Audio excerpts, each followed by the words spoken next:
नमस्कार दोस्तों। भारत और इंडोनेशिया के रिश्तों में इस समय एक बड़ा बदलाव देखने को मिल रहा है। हाल ही में प्रधानमंत्री नरेंद्र मोदी की इंडोनेशिया यात्रा के दौरान दोनों देशों के बीच कई अहम डिफेंस और स्ट्रेटेजिक डील साइन हुई है, जो आने वाले समय में पूरे इंडो पैसिफिक क्षेत्र की ताकत का बैलेंस बदल सकती है। सबसे ज्यादा चर्चा जिस डील की हो रही है वो है ब्रह्मोस मिसाइल। भारत इंडोनेशिया को लगभग $200 मिलियन की कीमत पर ब्रह्मोस सुपरसोनिक क्रूज मिसाइल की 2 बैटरियां देने जा रहा है। इससे इंडोनेशिया की समुद्री सुरक्षा काफी मजबूत होगी। खास बात यह है कि फिलीपींस और वियतनाम के बाद अब इंडोनेशिया ब्रह्मोस का तीसरा विदेशी ग्राहक बन चुका है। लेकिन इस डील में एक सरप्राइज एलिमेंट भी देखने को मिला है। ब्रह्मोस के साथ साथ भारत की स्वदेशी अस्त्र एयर टू एयर मिसाइल ने भी एंट्री कर ली है।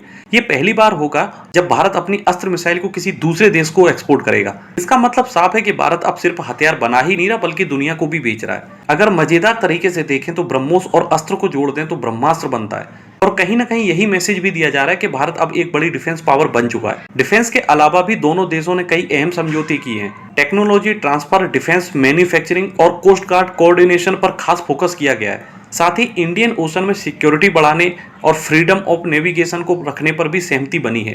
अब बात करते हैं सबसे स्ट्रेटेजिक लोकेशन की, सबांग पोर्ट। ये पोर्ट मलक्का स्टेट के पास स्थित है, जो दुनिया के सबसे बिजी समुद्री रास्तों में से एक है। भारत के अंडमान निकोबार द्वीप समूह में चल रही ग्रेट निकोबार प्रोजेक्ट से ये पोर्ट सिर्फ लगभग 100 मील दूर है। इसका मतलब ये हुआ कि भारत और इंडोनेशिया मिलकर इस पूरे इलाके में एक मजबूत पकड़ बना सकते हैं।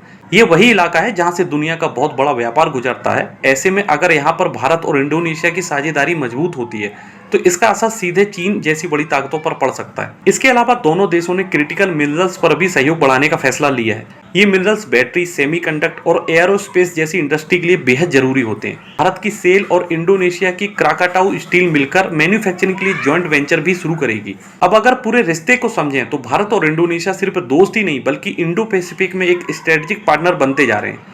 दोनों देश लोकतंत्र को मानते हैं, समुद्री सुरक्षा को प्राथमिकता देते हैं और एक संतुलित क्षेत्र चाहते हैं जहां किसी एक देश का दबदबा ना हो।